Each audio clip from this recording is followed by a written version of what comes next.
Hi friend, आज हम बात करेंगे हर्षद मेहता स्कैम के बारे में। क्या था ये स्कैम, क्या थे बैंकिंग सिस्टम में लूप होल्स, आइए जानते हैं। वीडियो में जाने से पहले लाइक, सब्सक्राइब और शेयर जरूर करें। Thank you. जब भी हम हर्षद मेहता का नाम सुनते हैं तो पहली चीज़ हमारे दिमाग में आती है वो है स्कैम। तो चलिए देखते हैं कि हर्षद मेहता स्कैम आखिर क्या था और कैसे हर्षद ने इंडिया का आज तक का सबसे बड़ा स्टॉक मार्केट स्कैम किया। हर्षद ने अपनी बीकॉम की शिक्षा मुंबई के लाला लाजपत राय कॉलेज से पूरी की और अगले कुछ सालों तक अलग अलग कंपनीज में जॉब की। इसी दौरान हर्षद को स्टॉक मार्केट में रुचि आने लगी और फिर हर्षद ने अपनी जॉब छोड़कर बी अंबालाल ब्रोकर को ज्वाइन किया। बाद में वो स्टॉक ब्रोकर्स जेएल शाह और नंदलाल सेठ का स्टॉक ब्रोकर बना। 1984 में हर्षद ने अपने भाई के साथ मिलकर grow more research and asset management company की स्थापना की और बीएसई का ब्रोकर बनके अपना ब्रोकिंग का बिजनेस स्टार्ट किया। हर्षद मेहता ने अपने इस स्कैम में आरएफ यानी रेडी फॉरवर्ड डील का उपयोग किया था। बेसिकली गवर्नमेंट अपने कुछ प्रोजेक्ट्स के खर्चे उठाने के लिए यानी एक्सपेंसेस कवर करने के लिए सिक्योरिटीज इशू करती है, जिन्हें गवर्नमेंट सिक्योरिटीज कहते हैं, जैसे कि गवर्नमेंट बॉन्ड्स, जिसके थ्रू गवर्नमेंट अपने एक्सपेंसेस कवर करने के लिए पैसा उठाती है और उन पैसों के बदले में गवर्नमेंट सारे इन्वेस्टर्स को कुछ इंटरेस्ट यानी ब्याज देती है और सारी बैंक्स को इन सिक्योरिटीज़ में कुछ सर्टेन अमाउंट इन्वेस्ट करना बंधनकारक था। जब किसी बैंक को पैसों की ज़रूरत पड़ती थी तब वो बैंक अपनी गवर्नमेंट सिक्योरिटीज़ दूसरी बैंक को बेच देती थी और उनसे शॉर्ट टर्म के लिए लोन लेती थी और कुछ दिनों बाद तय किए हुए इंटरेस्ट के साथ पैसा वापस करके अपनी गवर्नमेंट सिक्योरिटीज़ वापस ले लेती थी। सिंपल भाषा में बात करूँ तो बिल्कुल उसी तरह जैसे जब आपको पैसों की ज़रूरत होती है तब आप जोहरी के पास जाकर अपनी ज्वेलरी यानी सोने चांदी के गहने या जेवरात गिरवी रख के उसके बदले में पैसे उधार लेते हो और फिर कुछ दिनों बाद तय किए हुए इंटरेस्ट यानी ब्याज के साथ पैसे वापस करके जोहरी से अपनी ज्वेलरी यानी जेवरात वापस ले लेते हो। बिल्कुल इसी तरह रेडी फॉरवर्ड डील में एक बैंक दूसरे बैंक को गवर्नमेंट सिक्योरिटीज के बदले शॉर्ट टर्म लोन देती थी। इन शॉर्ट आरएफ डील यानी रेडी फॉरवर्ड डील बैंक्स के लिए एक शॉर्ट टर्म लोन इंस्ट्रूमेंट था जिसका उपयोग बैंक्स शॉर्ट टर्म लोन के लिए करती थी। रेडी फॉरवर्ड डील में ब्रोकर्स बैंक्स के बीच मीडिएटर यानी दलाल का काम करते थे, जिनका काम था जिन बैंक्स को सिक्योरिटीज बेचनी है उनके लिए बायर्स ढूंढना और जिन बैंक्स को सिक्योरिटीज खरीदनी है उनके लिए सेलर ढूंढना। हर्षद मेहता भी एक ब्रोकर था और वो भी बैंक्स के बीच मीडिएटर का काम करता था। आरएफ डील में कुछ लूपहोल्स थे जिनके थ्रू इलीगल यानी अवैध तरीकों से पैसा बनाया जा सकता था और उनके बारे में हर्षद को अच्छे से पता था और फिर हर्षद ने उन्हीं लूपहोल्स का उपयोग अपने ज़ाती फायदे के लिए किया। वो कैसे, तो चलो देखते हैं। मान लीजिए 4 बैंक्स हैं, ए, बी, सी और डी। जब बैंक ए अपनी गवर्नमेंट सिक्योरिटीज बेचना चाहती थी तब हर्षद मेहता उस बैंक के लिए ब्रोकर का काम करता था, यानी बैंक ए की गवर्नमेंट सिक्योरिटीज के लिए बायर ढूंढने का काम करता था। हर्षद बैंक ए से सिक्योरिटीज लेता था और उनसे गवर्नमेंट सिक्योरिटीज को बायर ढूंढने के लिए कुछ दिनों का वक्त मांग लेता था और तभी बैंक बी जिसे गवर्नमेंट सिक्योरिटीज खरीदनी है उसके पास जाकर उनसे सिक्योरिटीज के पैसे लेता था और सेलर ढूंढने के लिए और सिक्योरिटीज लाकर देने के लिए बैंक बी से भी कुछ दिनों का वक्त मांग लेता था।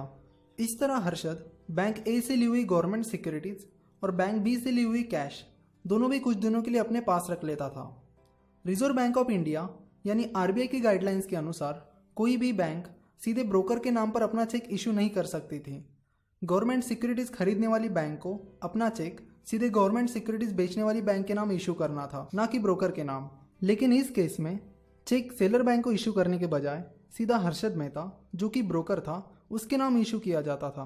बहुत सारे बैंक को पता ही नहीं होता था कि वो किस बैंक के साथ ट्रांजैक्शन कर रही है, क्योंकि बैंक सीधा हर्षद के साथ डील करती थी और इसीलिए हर्षद सिक्योरिटीज खरीदने वाली बैंक को अपने नाम पर चेक इशू करने के लिए कहता था।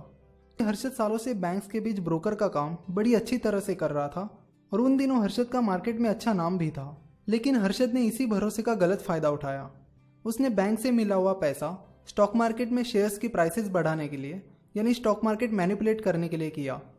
कुछ दिनों का वेट करने के बाद बैंक ए जब हर्षद से अपनी बेची हुई सिक्योरिटीज का पैसा मांगती थी तब हर्षद कोई और बैंक ढूंढ लेता था जिसे गवर्नमेंट सिक्योरिटीज खरीदनी है। मान लीजिए बैंक सी को भी सिक्योरिटीज खरीदनी है तो हर्षद बैंक सी के पास जाकर उनसे पैसे लेता था और उनसे सिक्योरिटीज लाकर देने के लिए कुछ दिनों का समय मांग लेता था और बैंक ए के पास जाकर उन्हें उनका पैसा दे देता था और फिर बैंक बी और सी की डील्स पूरी करने के लिए हर्षद और बैंक्स के साथ इसी तरह की डील्स करता था और जब वो बैंक्स भी अपना पैसा या सिक्योरिटीज मांगती थी तो हर्षद और किसी बैंक्स के साथ डील करता था। इस तरह हर्षद बहुत सारी बैंक्स के लिए ब्रोकर का काम करता था और इसी तरह की डील्स करता था कि हमेशा उसके हाथ अच्छा खासा पैसा बचा रहे। इस तरह हर्षद ने आरएफ डील का उपयोग चेन सिस्टम की तरह किया, जिससे हमेशा हर्षद के हाथ अच्छा खासा पैसा रहता था। आपने देखा होगा हमारे आसपास से कुछ लोग भी कुछ इसी तरह का काम करते हैं। वे पहले किसी एक आदमी से पैसे उधार लेते हैं और कुछ टाइम बाद जब वो आदमी अपने पैसे मांगने लगता है तब ये लोग किसी दूसरे आदमी से पैसे उधार लेकर उस पहले आदमी को दे देते हैं। और जब कुछ दिनों बाद ये दूसरा आदमी भी पैसे मांगने लगता है तब ये लोग और कई लोगों से पैसे उधार लेते हैं और उस दूसरे आदमी को दे देते हैं और ये चेन सिस्टम चलता रहता है। इसी तरह का चेन सिस्टम हर्षद मेहता ने अपने स्कैम में यूज़ किया, जिससे हमेशा हर्षद के हाथ अच्छा खासा पैसा रहता था, जिसे वो स्टॉक मार्केट में शेयर्स की प्राइसेस मैनिपुलेट करने के लिए यूज़ करता था। अभी हमने देखा कि कैसे रेडी फॉरवर्ड डील में एक बैंक दूसरी बैंक को शॉर्ट टर्म के लिए गवर्नमेंट सिक्योरिटीज बेचती थी, लेकिन जब कोई बैंक दूसरी बैंक को गवर्नमेंट सिक्योरिटीज बेचती थी तब वो बैंक गवर्नमेंट सिक्योरिटीज खरीदने वाली बैंक को एक्चुअल में गवर्नमेंट सिक्योरिटीज नहीं देती थी, बल्कि एक रिसिप्ट देती थी, जिसे बैंक रिसिप्ट यानी BR कहते थे। और उस बैंक रिसिप्ट से ये कंफर्म होता था कि गवर्नमेंट सिक्योरिटीज सेल हो गई है और गवर्नमेंट सिक्योरिटीज बेचने वाली बैंक को उसके पैसे मिल गए हैं। जब हर्षद को स्टॉक मार्केट मैनिपुलेट करने के लिए और शेयर की प्राइसेस बढ़ाने के लिए और ज़्यादा पैसों की ज़रूरत पड़ने लगी तब हर्षद ने अपना ये स्कैम एक स्टेप और आगे बढ़ाया। इस बार तो हर्षद ने सारी हदें पार करते हुए कुछ बैंक्स की मदद से फेक यानी नकली बैंक रिसिप्ट्स बनवाई और उन्हें इस्तेमाल करना शुरू किया। जिन बैंक्स को गवर्नमेंट सिक्योरिटीज खरीदनी होती थी उन बैंक्स को हर्षद फेक बैंक रिसिप्ट देता था और बैंक्स ये समझकर हर्षद को पैसा देती थी कि बैंक रिसिप्ट ओरिजिनल है और उन्हें गवर्नमेंट सिक्योरिटीज मिल गई है, जबकि ऐसा नहीं था। और फिर हर्षद ने उन पैसों का उपयोग स्टॉक मार्केट को मैनिपुलेट करने के लिए किया। उन पैसों की मदद से हर्षद ने कई स्टॉक्स बहुत हाई लेवल पर पहुंचा दिए। हर्षद ने ACC का स्टॉक तो कुछ ही महीनों के अंदर 200 रुपये से सीधा 9000 तक पहुंचा दिया था। बैंक से मिला हुआ पैसा हर्षद हेवीली स्टॉक मार्केट में इन्वेस्ट करता गया, जिससे शेयर्स की प्राइसेस बढ़ने लगी और स्टॉक मार्केट में एक तेजी आ गई। तेजी का माहौल देखकर लोग भी स्टॉक मार्केट में पार्टिसिपेट करने लगे, जिससे तेजी का माहौल और बढ़ गया और शेयर्स की प्राइसेस लगातार बढ़ने लगी। स्टॉक मार्केट जब पीक पर आता था, यानी जब अच्छा खासा बढ़ जाता था, तब हर्षद अपने शेयर्स बेचकर अच्छा खासा प्रॉफिट कमा लेता था और बैंक्स को उनके पैसे रिटर्न करके बैंक से अपनी फेक बैंक रिसिप्ट वापस ले लेता था। और ये सिलसिला लगातार चल रहा था। ये सिलसिला तब तक अच्छे से चला जब तक शेयर्स के भाव लगातार बढ़ रहे थे, लेकिन जब स्टॉक मार्केट में बियर रन आया यानी मंदी का दौर आया तब शेयर्स के भाव लगातार गिरने लगे। तब हर्षद को अच्छा खासा नुकसान हुआ, जिससे वो बैंक्स को उनका पैसा रिटर्न नहीं कर पाया। तभी 23 अप्रैल 1992 को जर्नलिस्ट सुचेता दलाल ने टाइम्स ऑफ इंडिया के आर्टिकल में हर्षद के कारनामों का पर्दाफाश किया और हर्षद मेहता स्कैम एक्सपोज किया। और फिर बैंक्स को पता चला कि हर्षद ने दी हुई बैंक रिसिप्ट्स तो झूठी है, जिनकी कुछ वैल्यू ही नहीं है, और उसके बदले में हर्षद ने उनसे करोड़ों रुपए लिए थे। बैंकिंग सिस्टम को करीब 3 से 4 हजार करोड़ का नुकसान हुआ था, जो कि उस टाइम बहुत बड़ी कीमत थी। जब यह स्कैम एक्सपोज हुआ था तब स्टॉक मार्केट बुरी तरह से क्रैश हुआ था। बहुत सारे इन्वेस्टर्स को नुकसान हुआ था। विजय बैंक के चेयरमैन, जिन्होंने हर्षद के नाम चेक इशू किए थे, उन्होंने ये स्कैम एक्सपोज होते ही सुसाइड कर लिया था।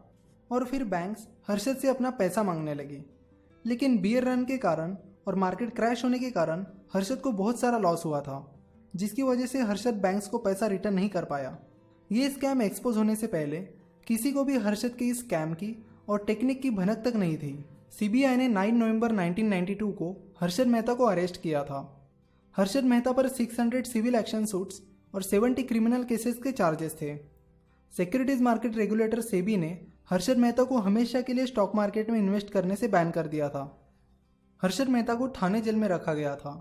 अचानक एक रात हर्षद को छाती में दर्द होने लगा, फिर उसे ठाणे सिविल हॉस्पिटल में एडमिट किया गया।